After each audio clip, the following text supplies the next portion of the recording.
Oh baby, I got a special one for you. I got the Audi R8 with the V8 engine in it, pushing 430 horsepower and 317 foot-pounds of torque, 0 to 60 in 4.1 seconds, and it is the Spyder. So I'm super excited. It's the first supercar that I've got to review on the channel. So without further ado, let's go ahead and get to the review.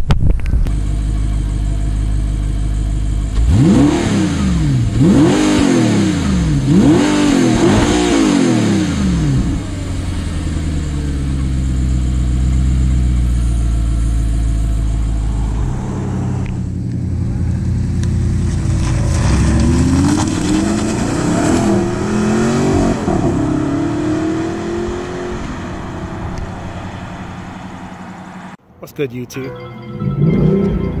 This hood is really light. Giddy up!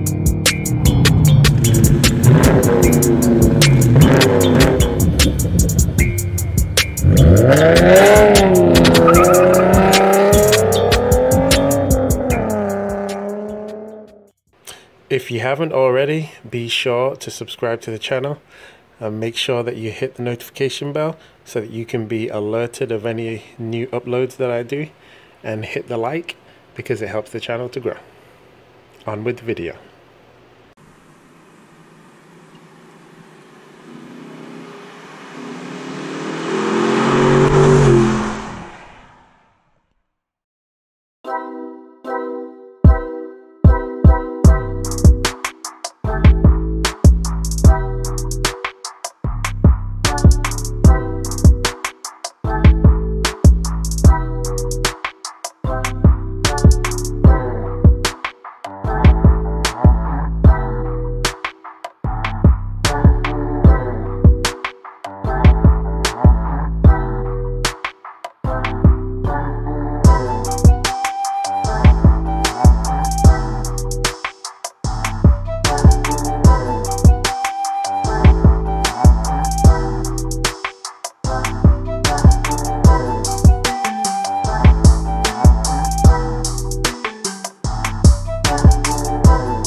Alright guys, let's just go ahead and take a look at this thing. It looks absolutely incredible. I mean, the styling on this car has always been renowned as just one of the best. I mean, it's beautiful from pretty much every single angle, in my opinion. I love the quad tip exhaust, the backup lights, the wheels. Everything about this car is extremely beautiful. I mean, you can tell that a ton of engineering went into this in order to make it one of the best performance cars. This is an Audi R8. This is a 2011 model, but these cars were first developed back in 2006, but you didn't see them on the shores of the US until 2007. Now, coming up in 2022, that's going to be the last model of the R8 that Audi does, and then they're going to, I believe, focus on electric cars, hybrid cars, stuff like this. So I expect the price of this car to actually go up because they're going to become even more rare, and you hardly ever see these on the street, which is why so many people love looking at them. So let's take a look at the front. Obviously, you've got the typical Audi emblem, which I think looks great, and then you've got the Quattro sign down here.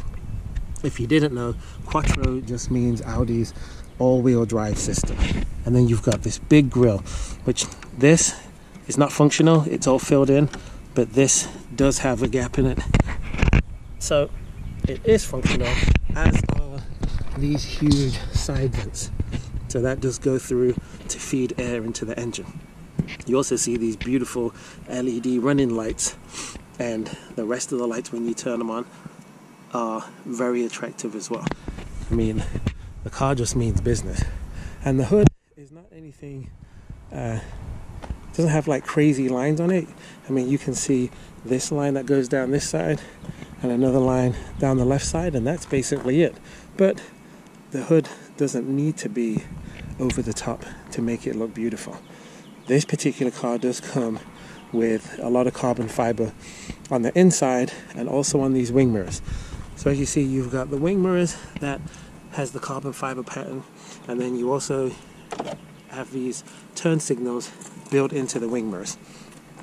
Comes with these Pirelli P0 tires, and it does have a staggered setup. So it has 235s, 35 RE 19s on the front, and as you see when we move to the back, it's got a much meatier, much thicker wheel on the back. But if you notice, you've got these amazing looking slotted two-piece rotors. They're actually 14.4 inches on the front and on the back. And by the looks of these calipers, I'm not sure how many piston calipers they are, but it looks like they would at least be 4 to 6 pistons. So you have really good stopping power on this car. If you go down the side of it, you'll see the lines are freaking awesome. You've got this crease right here on the belt line, and then it curves and goes all the way down like this, and then you see you've got these huge vents that actually feeds air into the engine. The engine's in the back. I said that those vents up front fed air into the engine, but I was wrong. It helps to cool the brakes, the ones at the front. But these vents are actually huge if you take a look. And on some of the other models of the R8, it has a different style, and I'll probably put a picture up on the screen, and usually this is a different color, like it will be black. It'll be a yellow car with like a big black piece, and I actually hate the look of that, so I like it more like this on the earlier style of R8. And then you've got this cool aluminum style gas cap that also says R8 on it. And if you take a look at the rear wheel, you can see it is a much bigger wheel. So it's a smaller sidewall, but it's 305 on the width. So it's 305 by 30 millimeters on the sidewall, whereas the front was 35 millimeters, and it's still a 19 inch. So you've got tons of meat to put the power down to the ground. And then coming around to the back, awesome design. This is one of my favorites. Now, the engine is under here, which I'll show you in a second.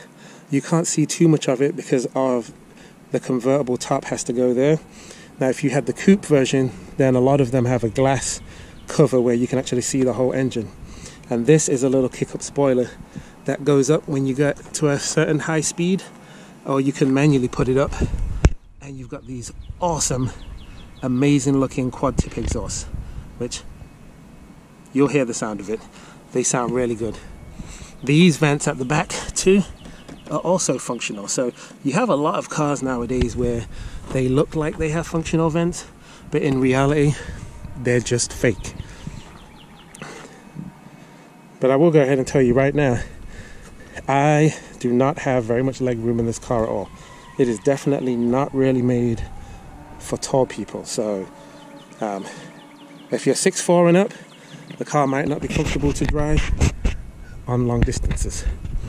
But since this is a Spyder, let's go ahead and take the top down and see how it looks.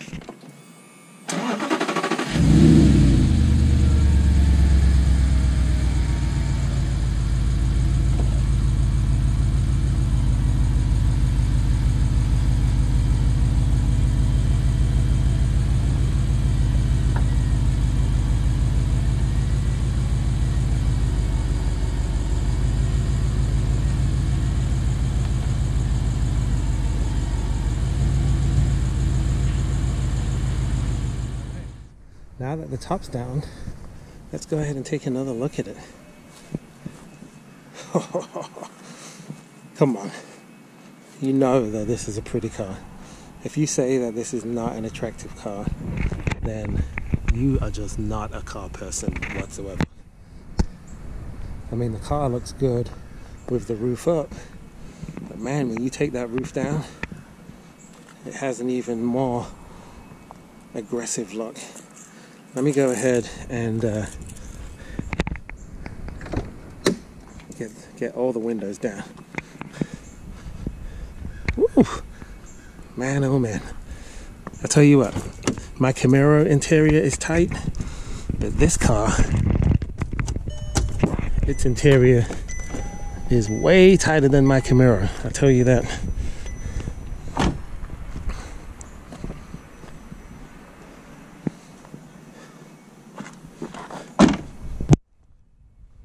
Oh yeah.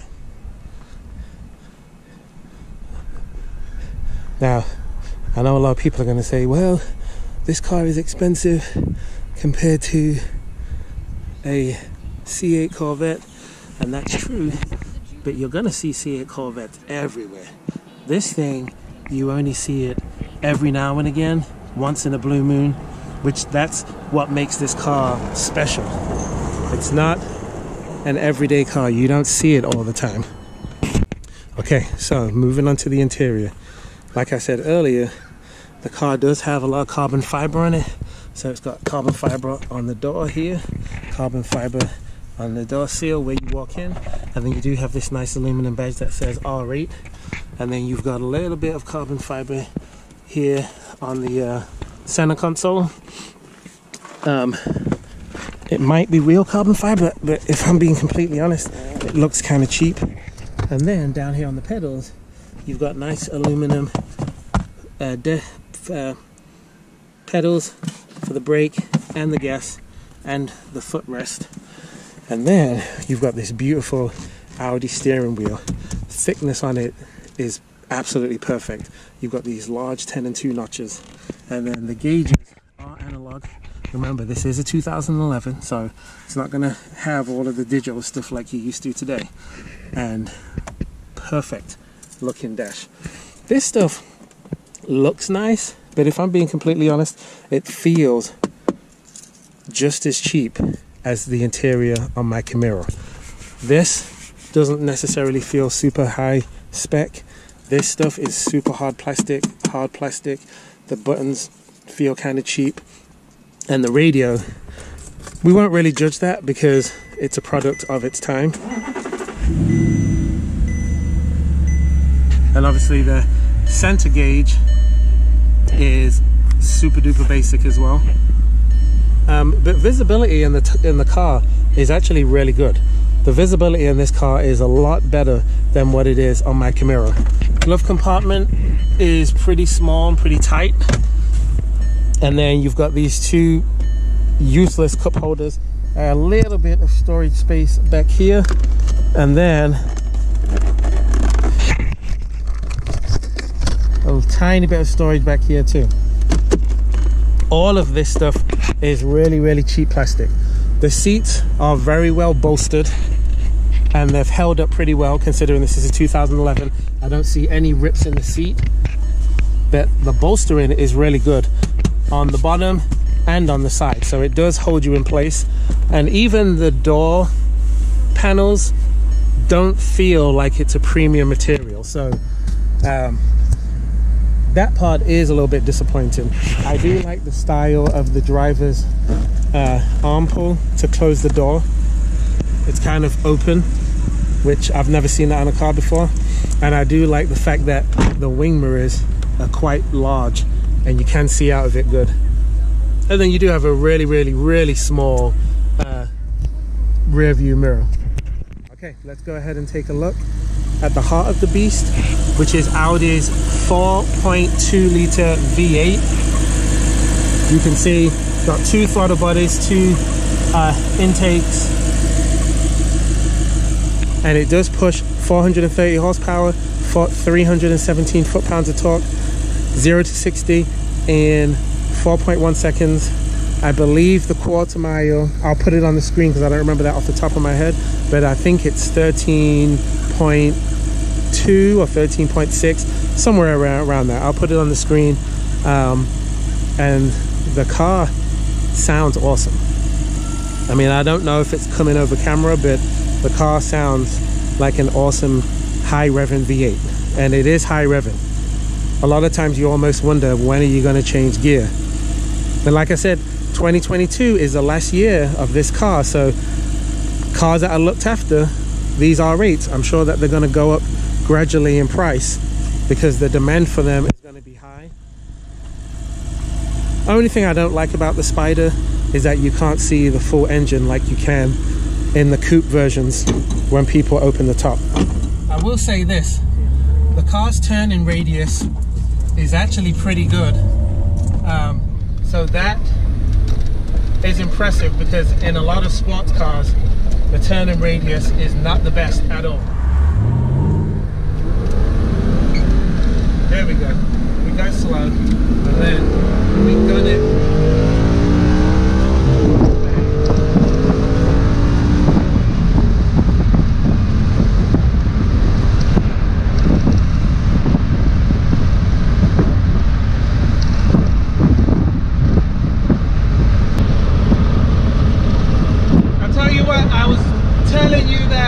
Everybody looks at this car when you're driving it, but when I said that, that was when the roof was on.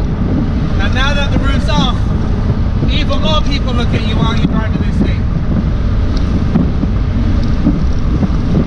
If you are someone that doesn't like attention, you don't want to buy this car because you're going to get attention all the time.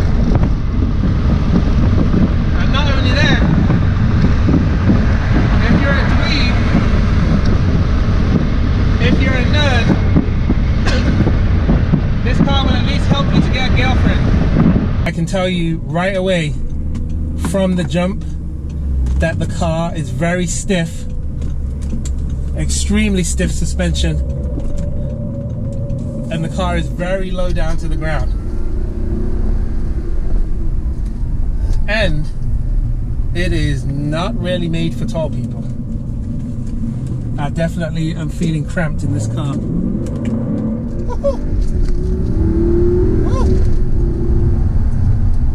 Okay. I just got on it then just a little bit. I really wasn't even on it too much. And it shifts kind of brutal, I'm not even gonna lie. And it kicked me back in the seat. So the car, the horsepower numbers are not really that crazy. I mean, it's only what, 430 horsepower and 317 foot-pounds of torque, which is not that much when you consider that a new Mustang GT makes 460 horsepower and 420 foot-pounds of torque, and the cars weigh about the same, around about 3,600 pounds. So it has lower numbers, but for some reason this car just feels like it has so much more torque than a standard Mustang, which is weird. But one of the main differences between obviously a Coyote engine and this engine is this thing is so high revving. Okay, let's get on the highway right now.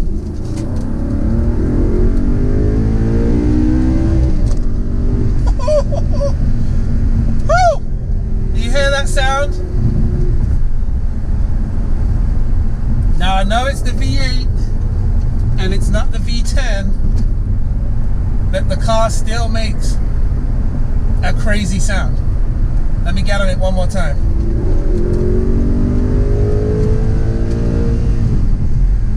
Oh Lord. Woo! Okay, you do not want to know what the speeds I was doing then were. I'll tell you that. Oh my gosh. The steering wheel feels excellent. It's a perfect thickness, perfect size. The gear changes on this are not that quick. It doesn't change as quick as, say, a ZF8 speed. It doesn't change as fast as, say, a Mustang GT with the 10 speed. But there's something brutal about it that kicks you back in your chair every time you put your foot down. Let's go again.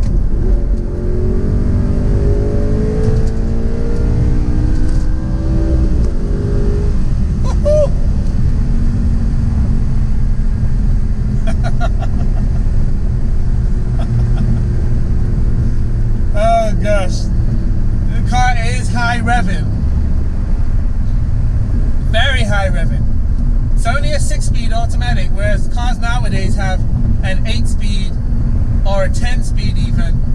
So 6 speeds, you know, it's not that much. But you got to think, this is a 2011. So for the time that this car came from, this is more than sufficient.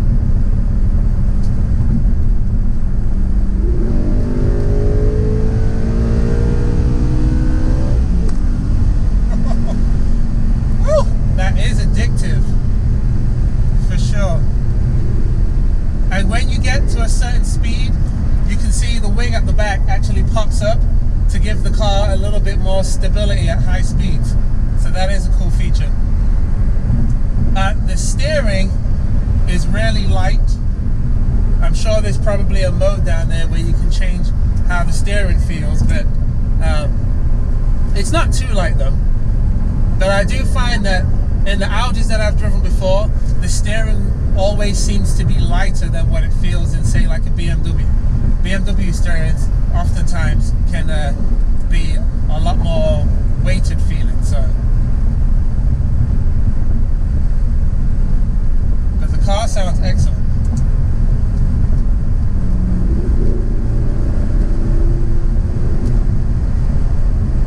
Now there is a sport mode button down here, and I've noticed when you have the sport mode button off, the car is quiet. So I'm speeding up now and it's quiet, but then when I turn the sport mode button on, it opens up the baffles and the exhaust, and then when you put your foot down, woo, then it gets loud. And the car, there's a big difference between sport mode on and sport mode off. You can totally feel that the car is more responsive when sport mode is on, and you can tell that the car is much louder with sport mode on. So that is a cool feature. Now people say that this is a comfortable everyday supercar. It might be if you are normal sized, but I am 6'4", so for me this car actually feels quite cramped. It feels wide enough that my leg room is not that much, and I can't lean the seat back that much. So, you know, if you're a taller guy, I wouldn't necessarily suggest this to be your everyday sports car by any means.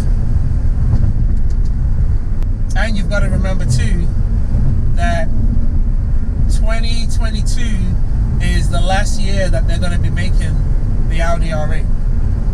They're going to be going away from it.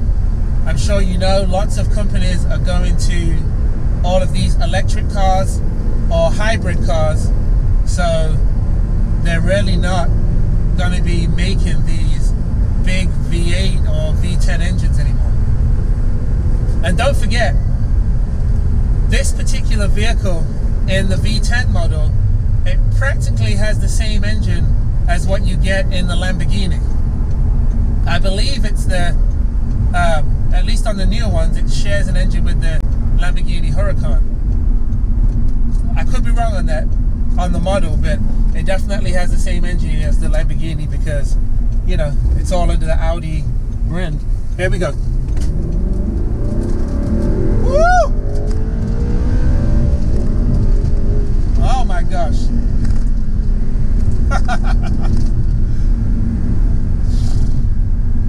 Woo! Okay, so man, you can tell that when the car is going from a dead stop, there is a little bit of a lack of power or a little bit of a delay, but as soon as you get up there in the RPM range, the car starts to pull like crazy. Let's get on it. Normal mode, merging onto the highway. Let's go.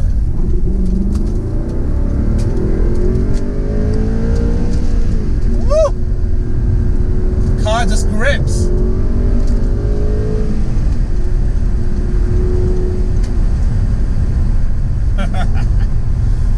Yes! Let's go! Okay, that's normal mode. And all-wheel drive is the truth. Just hugs the road like crazy.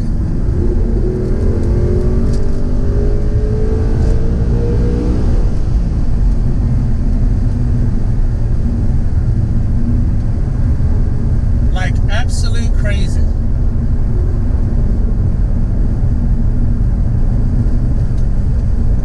I mean, you literally feel like you're never gonna lose grip.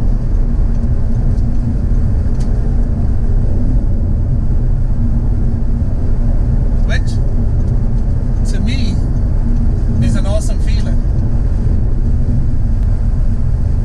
But the steering in this feels hands down better than the Mustang, in my opinion, because you've actually got steering feel. You can feel what the front wheels are doing. Whereas when you drive the Mustang, the front of the car feels very numb. Unless you get the Performance Pack Mustang or Performance Pack 2 or one of the track focus Mustangs, that's when the car you get a bit more steering feel from it. But I've said it before in other videos, the Camaro has got great steering feel. And this car has really good grip. I mean, you've got 305 tires on the back, wrapped around 19-inch wheels. So this is definitely a tire to put the power down to the ground and for good handling.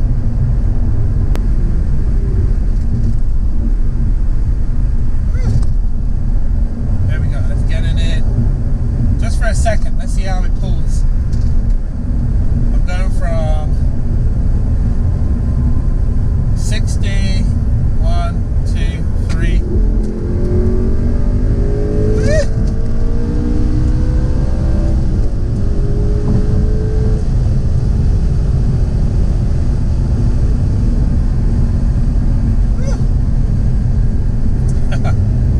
So yes, I definitely think doing a pull from 60 miles an hour, the Camaro definitely feels, I mean, the Mustang definitely feels faster with the 10 speed. It shifts way faster than this shifts. Also, the Charger and the Challenger Scat Pack, even though they are heavy cars, they feel faster from a roll.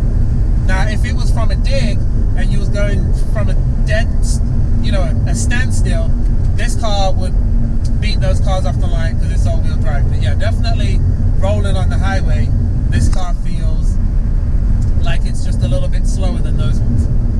But bear in mind, this is the slower model. So this is the 430 horsepower model. There is a V10 that made, I believe, 525 horsepower. And then the new one for 2022, I think will make 602 horsepower in its top trim. So don't knock this car too much, because this is not the fastest one of the bunch when it comes to the R8s that you can pick from. Oh man, you gotta keep giving it a blast every now and again. The missus told me, when you drive that car, be careful, don't break anything. And this is me being careful. I love you, honey.